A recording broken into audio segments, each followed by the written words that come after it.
அடிக்கடி வந்து எங்களோட ஆண்கள் வந்து இந்த ஹூர்லீன்களையும் மனைவிமார்களையும் யுத்தம் செய்ய ஒரு பழக்கம் ஒன்று இருக்குது.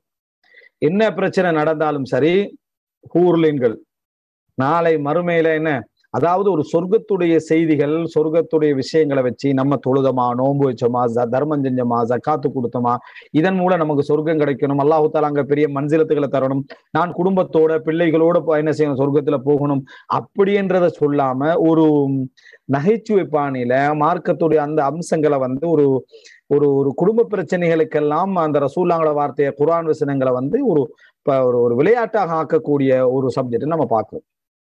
இப்ப புதுசா ஒரு செய்தி சொல்லுவோம், முஸ்னத் அஹமதுல வரக்கூடிய செய்தி. நான் அதை கிதாபுல் பாத்ல அதாவது இமாம் அபூ தாவூத் பதிவு செஞ்சிருக்கக்கூடிய ஒரு செய்தி. என்ன அப்படின்னா, அதாவது ஊர்ல அந்த மனைவி வந்து சண்டை பிடிக்கிற டைம்ல அவருடைய சொர்க்கத்து மனைவி சொல்வாவாம், என்னது, நீங்க வந்து அவரோட சண்டை பிடிக்க வேண்டாம், லா தூதிஹி, நோவினைப்படுத்த வேண்டாம், அவங்களோட உன்னமாக தகைலுன், இந்த தற்காலிகமா தான் அவன் உங்கள்கிட்ட இருக்கிறான், தற்காலிகமா தான் உங்களிடத்துல இருக்கிறான், அதுக்கப்புறம் எனக்கு என்ன செஞ்சிருவாங்க, அங்க சொர்க்கத்துல வந்துருவாங்க அப்படின்னு சொல்றாங்க. ஒரு செய்தி வருது. இந்த செய்தி பலகீனமான தைவான செய்தி, பலகீனமான செய்தி. ஷேக் முஸ்தபா அலாதி அவர்கள் இந்த செய்தியை பலகீனமான செய்தின்னு சொல்லுவாங்க. இந்த செய்தியை வந்து பிரச்சனை வர டைம்ல அதை சொல்லிக்காரு. அந்த ஹதீஸ் சஹீஹ்னே வச்சுக்கணும். நம்ம சஹீஹ்னு வைத்துக்கணும்னா அது அர்த்தம் என்ன, அந்த பெண்மணி உங்களோட ஒவ்வொரு சண்டையும் அங்க சொர்க்கத்துல இருந்து பார்த்துட்டீங்கிறான், ரைட்டு, டெய்லி இந்த பிரச்சனை நடக்குன்னு பார்த்துட்டீங்கிறான், அது அர்த்தமா? ரசூலுல்லாஹ் அதை சொன்னது அப்படி என்னன்னு சொன்னால், நாளை மறுமையில வந்து நீங்க வந்து என்ன இந்த உலகத்துல தற்காலிகமா இருக்கிறீங்க, அந்த பெண்ணோட நாளை மறுமையில இருக்க போறீங்க என்ற அர்த்தத்துலதான் அந்த செய்தி வருதே தவிர ஒவ்வொரு பிரச்சனையும் அவ என்ட்ராய் பேசுற மாதிரியே இவங்க என்ன செய்வாங்க, இதை சொல்லுவார்கள். அந்த ஹதீஸ் பலகீனமான ஹதீஸும் தான், லைஃபான ஹதீஸும் தான். முதல் விஷயம்.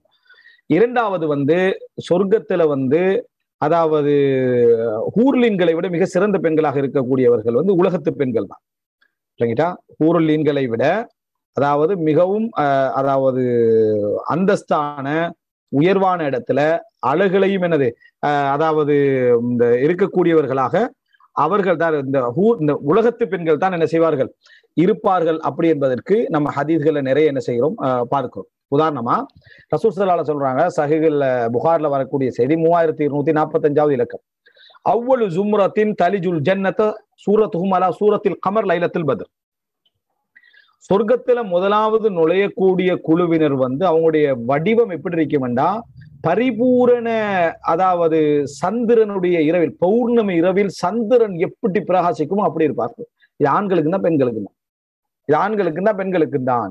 ஆண்களுக்கு மட்டும் உள்ள ஒரு ஹதீஸ் அல்ல, விளங்கிட்டா, ஆண்களுக்கு தான் பெண்களுக்கும் தான்.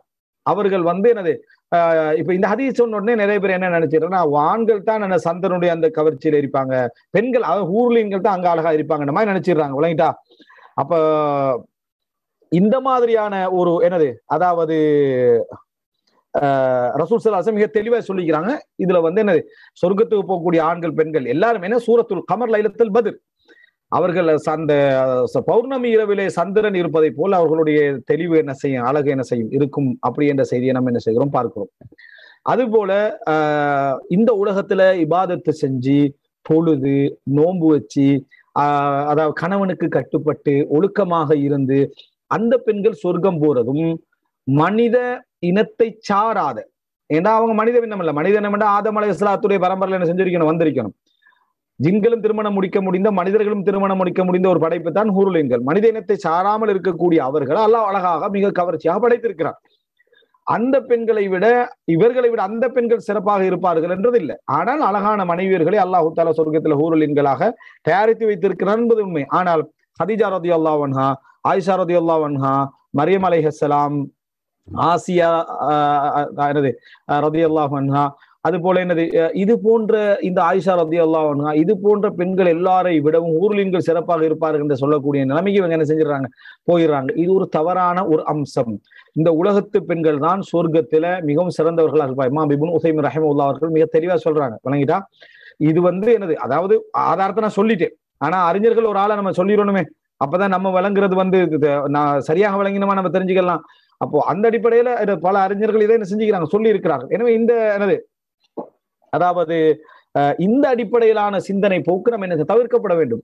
இபாதத்தாலும் வணக்க வழிபாடுகளாலும் என்ன அதாவது இருக்கக்கூடிய பெண்கள் தான் சொர்க்கத்தில் என்ன செஞ்சிருப்பாங்க, அழகாலும் அந்தஸ்தாலும் உயர்வாக இருப்பார்கள். அப்படி என்றதை நம்ம என்ன செய்ய வேண்டும், மிக தெளிவாக நம்ம புரிந்து கொள்ள வேண்டும். இது இது ஒரு முக்கியமான ஒரு அம்சம். இது தவறான இந்த போக்க நம்ம என்ன செஞ்சிடணும், இந்த சிந்தனைகளை நம்ம விட்டுறணும். அல்லாஹு தஆலா மூமின்களுக்கு தரக்கூடிய ஒரு பரிசு அது. அதெல்லாம் நமது மனைவிமார்களை விட அவங்க வந்து உயர்த்தியாக இருப்பார்கள்ன்றதுக்கு எந்த விதமான செய்தியும் இல்லை. இந்த உலகத்துல இபாதத்தோடும் கட்டுப்பாடும் ஒழுக்கத்தோடும் வாழ்ந்தவர்கள் தான் சொர்க்கத்துல உயர்ந்த அந்தஸ்துல என்ன செய்வாங்க, இருப்பார்கள் என்பது மிக முக்கியமான விஷயம்.